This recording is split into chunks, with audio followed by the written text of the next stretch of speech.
Hi, welcome. Enjoy the content, subscribe, and turn on notifications. Abigail had been excited all day about the party happening that night. It was a big event for the company she worked for, a celebration marking the end of a major project, complete with music, drinks, and a festive atmosphere.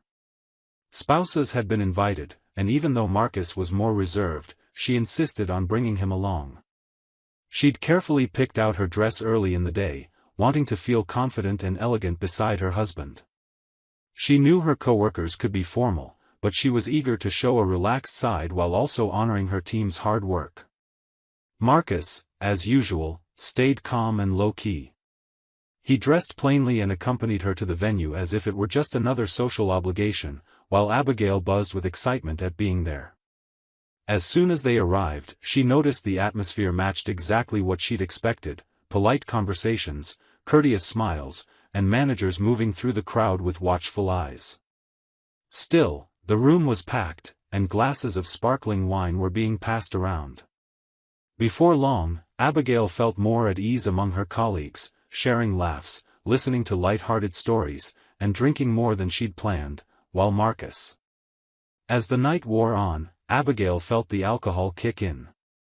Her sense of restraint began to blur amid the easy chatter and compliments she was receiving. She noticed people looking at her. She felt attractive, desired, even a little euphoric. When Marcus quietly called her over, saying he was tired and wanted to leave, she got annoyed. She told him she still wanted to enjoy herself, chat more with the other wives, and have another glass. He hesitated but eventually left on his own, giving her a quick kiss and asking her to call a ride-share when she was ready to head home. Alone, Abigail kept drinking and laughing loudly. She felt free of any responsibilities. Some guests had already started leaving, and the room was beginning to empty out. That's when she realized she couldn't drive. Her heels felt unsteady, her head spun slightly, and her phone showed multiple unread messages from Marcus, messages she didn't even bother reading properly. She ordered a private driver through an app she usually used in emergencies. After confirming the ride, she went outside to wait, laughing to herself about something she couldn't even remember anymore. When the car pulled up, Abigail blinked several times, thinking it might be some kind of illusion. Trevor got out. He wore a cap from the ride service, a dark jacket, and a badge clipped to his shirt. She covered her mouth and let out a loud, surprised laugh. Trevor tried to smile but looked visibly uncomfortable. He quickly explained he was doing side gigs as a driver to pay bills after losing his job at a startup, and that tonight was just another route among many. She got into the car still laughing, saying it must be fate. His cologne hit her like a trigger. She'd had too much to drink and started talking louder, looser, and more intimately than she should have. She mentioned she'd always thought Trevor was handsome and joked that Marcus ought to worry about leaving her alone like this. Trevor tried to lighten the mood with jokes and sidestep her hints, but Abigail grew more direct. What had begun as casual banter started veering into dangerous territory. She reached over to touch his arm as she spoke, complimenting his eyes and saying Marcus never looked at her that way. Trevor grew tense. He asked her to buckle up and suggested turning on the radio to distract her, but Abigail wouldn't stop. She said she felt alive with him there, that her marriage had grown cold, that she needed to feel something different, and though she didn't know what she was doing, she didn't want to stop either. When he pulled over on a nearby street to calm her down and talk, she leaned in and kissed him. He resisted. He tried saying it was wrong, that she was married to his best friend, that they had a friendship too valuable to throw away. But Abigail persisted. She said he was alone too, that life was made of moments like this, and that he knew there'd been tension between them for a while. Trevor stared straight ahead, closed his eyes, muttered something she couldn't hear, and then gave in. What happened next was quick, confusing, and intense. Abigail surrendered to the impulse.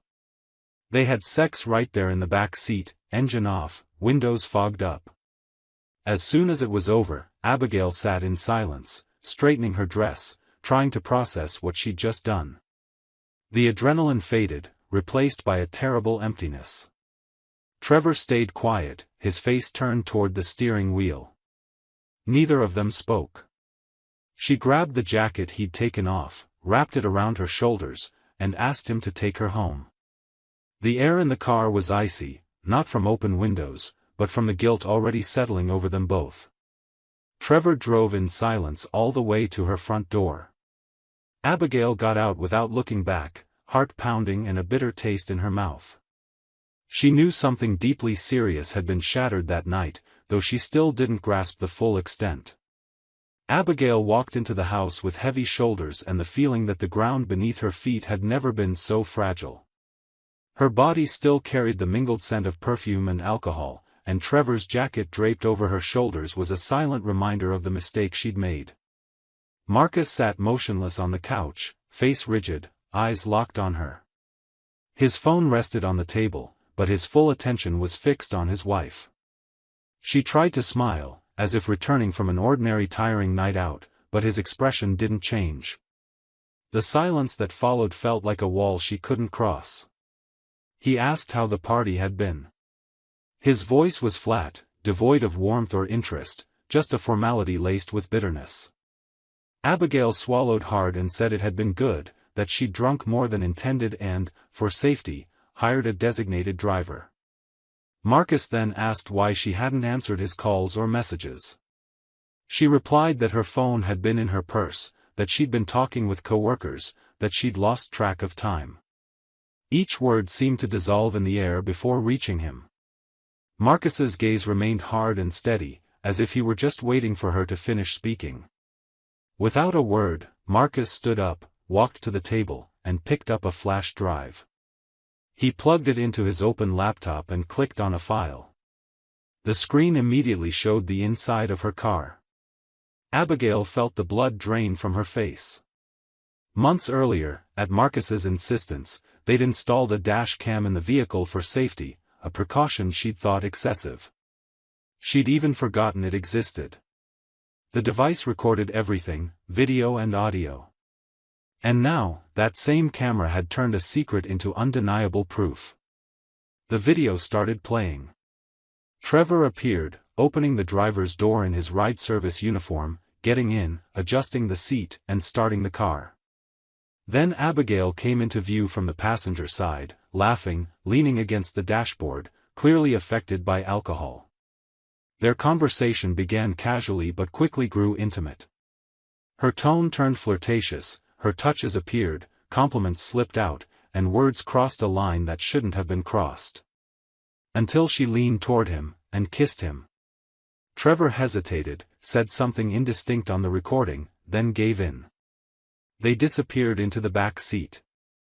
The audio was clear enough to capture sighs, fragmented phrases, moans, and afterward, a heavy silence.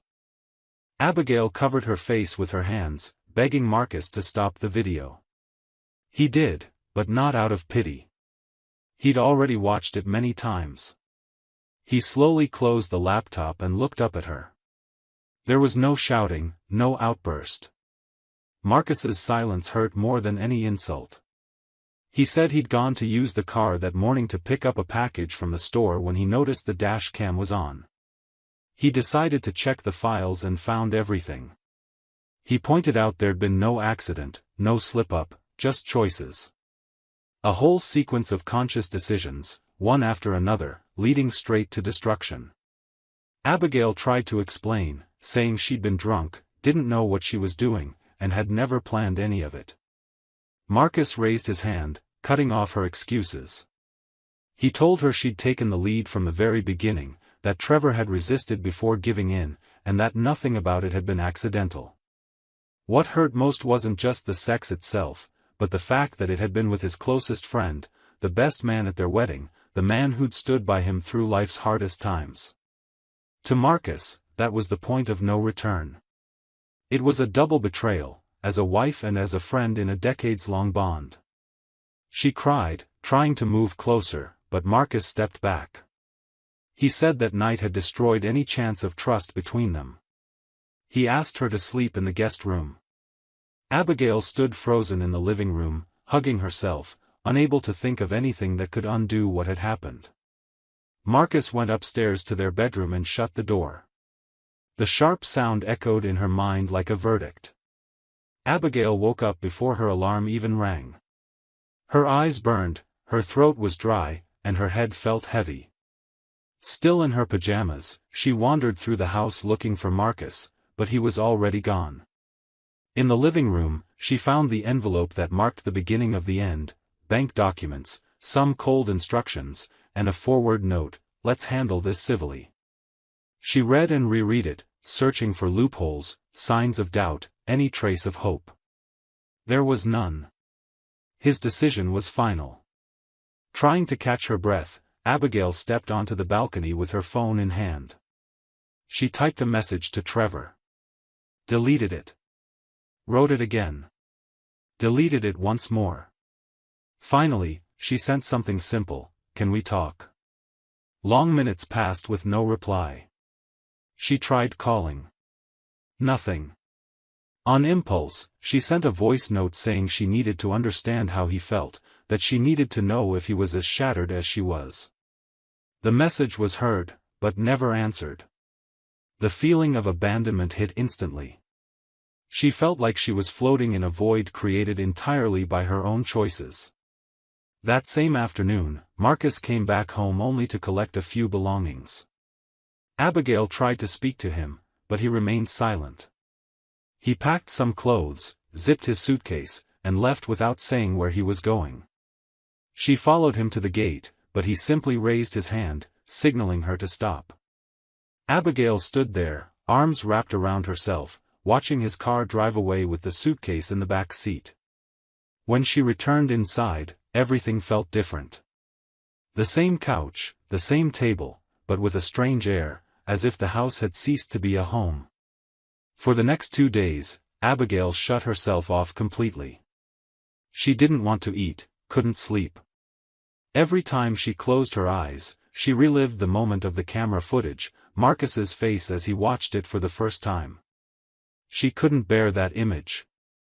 The shame was physical, it started in her stomach and rose to her shoulders, as if something heavy pressed down on her without rest.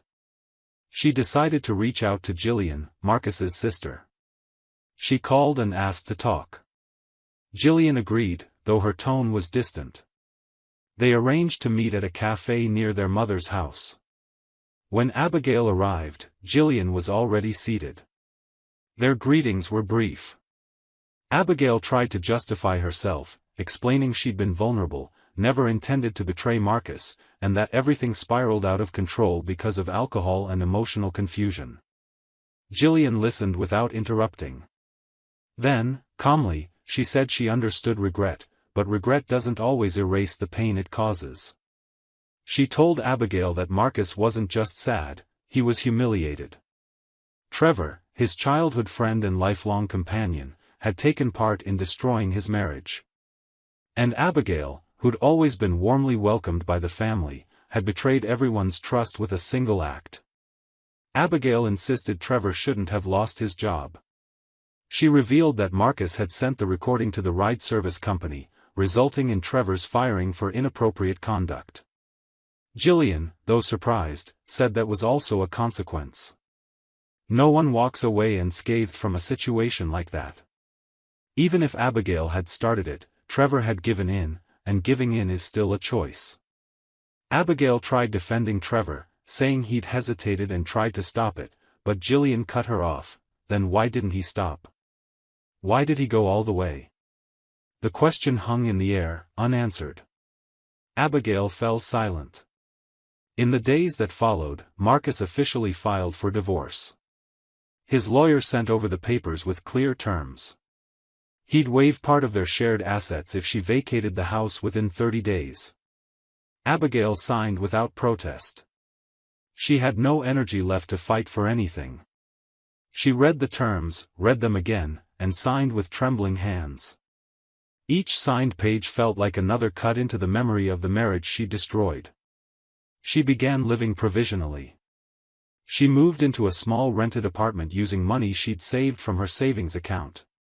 She started working part-time as a receptionist at a dental office, just to keep her mind occupied and cover basic expenses. The nights were long. The silence in her new place was different. It wasn't the quiet of rest. It was the sound of absence. The sound of someone who'd lost everything. She tried reconnecting with old friends, but many already knew the story. Some didn't reply at all. Others were polite but distant. Even co-workers seemed to avoid her. News traveled fast, and a single rumor was enough to completely change how people saw her. Abigail found herself alone. Her phone barely rang. Messages stopped coming. Days blurred together: wake up, try to work, pretend to be strong, go home, collapse in silence. Every corner of her new apartment seemed to reflect a broken piece of herself. She avoided mirrors. Avoided old photos. When she tried writing about how she felt, the words came out jumbled. She gave up. She created an anonymous account on an online forum just to vent. She wasn't looking for advice or comfort, just the feeling that someone was reading, even if they never replied. She posted her first entry: "I destroyed my marriage in one night. And I don't know who I am anymore." It got few views. No comments. Even there, she was invisible. One late afternoon, while unpacking one of the boxes still sitting in the corner of her living room, she found an old letter from Marcus. It was from their third year of marriage, a silly note filled with inside jokes and simple promises, like traveling more or learning to cook together. She read it aloud and collapsed onto the floor. She cried as if for the first time, as if all the regret she'd carried since that night had finally broken through the walls of her soul. And for the first time, she realized the loss wasn't just of a marriage. It was the loss of herself, of who she'd been before throwing everything away. Weeks dragged by with unbearable slowness. Abigail moved through life on autopilot. She kept schedules, gave minimal responses, offered polite smiles that hid the quiet desperation clinging to her. In the rare moments she tried stepping out of her emotional shell, the memory of what she'd lost pulled her right back in. Life went on for everyone else, but not for her. The marriage turned to dust. Her reputation dissolved. The peace she'd once taken for granted became unreachable. On a Sunday afternoon, while preparing a simple meal, her phone buzzed. It was an email notification from an unknown sender. When she opened it, she saw just one sentence: "He's trying to move on. I hope you can too." The signature belonged to someone named Lauren. For a moment, Abigail thought it was a mistake. But when she clicked on the profile picture, she understood it wasn't. Lauren was Trevor's new girlfriend. According to public posts, they'd been together for a few weeks. Trevor hadn't blocked Abigail on social media, but he also hadn't reached out. It was as if she'd become invisible to him. Her stomach twisted. Her chest tightened. Abigail dropped the phone on the table and stared into space. Lauren hadn't written with bitterness, just a straightforward message. He'd moved on. She needed to accept it. Learning that Trevor had found a new path hurt in a different way. It wasn't jealousy, it was confirmation that nothing could be rebuilt. Not friendship. Not conversation. Not forgiveness. Trevor had chosen to erase it all. And as much as she still felt guilty for what she'd caused, she also sensed part of it was him running away. He'd never faced what happened. He'd vanished. And from all appearances, he'd started over without carrying any weight. Abigail took a blank sheet of paper and tried writing what she'd say to him if she had the chance. She started with, "I'm sorry for," and stopped. She'd already apologized 1,000 times, in her thoughts, in ignored messages, in voice notes deleted before sending. She didn't know what else to say. And the truth hurt more, maybe there was nothing left to say. Trevor had been part of the worst mistake of her life. And that placed him somewhere she could never revisit lightly. Days later, while opening the bathroom cabinet to grab a painkiller, she found the bottle of cologne Marcus used to wear. It was one of the few things he'd left behind. The scent brought back such vivid memories that Abigail had to sit down. She remembered the jokes he'd make when she got upset over little things, the mornings he'd brew coffee before leaving, the silly notes he'd leave on the fridge with doodles. None of it had seemed extraordinary while they were together. Only after losing everything did she understand the true value of what she'd had. She decided to write another anonymous post on the forum. This time, she didn't ask for understanding, she just told her story. She described what she'd lived through, the consequences, the silence, the emptiness, the lack of redemption. She received a few replies. One said, "You're not the first to regret things too late. And unfortunately, you won't be the last." Another, shorter one, simply read, "At least you get it now." That line struck her differently. It was simple but cut deep. Understanding after destruction is like finding the key after the door's already been knocked down. On a Monday morning, Abigail decided to visit a community center near her neighborhood. She'd heard they held support meetings for women dealing with loss, guilt, and rebuilding. She arrived not knowing what to expect. The group was small, and the stories were heavy. Each woman there carried a broken piece of her own history. One shared how she'd been cheated on and took years to trust again. Another said she'd cheated, lost custody of her kids, and was now fighting to win back their love. Listening to those confessions, Abigail realized her pain wasn't unique, and strangely, that brought some relief. When it was her turn, she hesitated, but she spoke. She told them about the party, the driver, the video, the divorce, the silence. No one interrupted. No one judged. At the end, an older woman approached and said, "Everyone has a day that destroys everything. What matters is what you do after." Abigail held on to those words like a reminder that she was still breathing, that she could still choose what to do with what remained. That same night at home, she opened a new browser tab and started searching for evening courses. Something simple, something to occupy her mind. She found one on digital content creation. She thought about storytelling, using anonymity to turn pain into narrative. Not to expose her own tragedy, but to create something new. Something meaningful. Something that might help others avoid the same mistakes. Before bed, she picked up Marcus's cologne one last time. She smelled it gently, thanked him silently, and threw the bottle away. Not out of disrespect, but as a farewell. She finally understood she couldn't redeem herself with him. Or with Trevor. Or with the past. But maybe, someday, she could forgive herself. And learn to live with what was left. She'd destroyed 3 lives in a single night. And spent months trying to reclaim at least her own. Maybe not everyone gets a happy ending. But there's always a way to keep going, even in silence, even with scars, even if no one's watching. Because sometimes, just surviving your guilt is the beginning of a new story. Thank you for watching the video. If you enjoyed it, don't forget to subscribe to the channel and turn on notifications so you won't miss any updates. See you next time.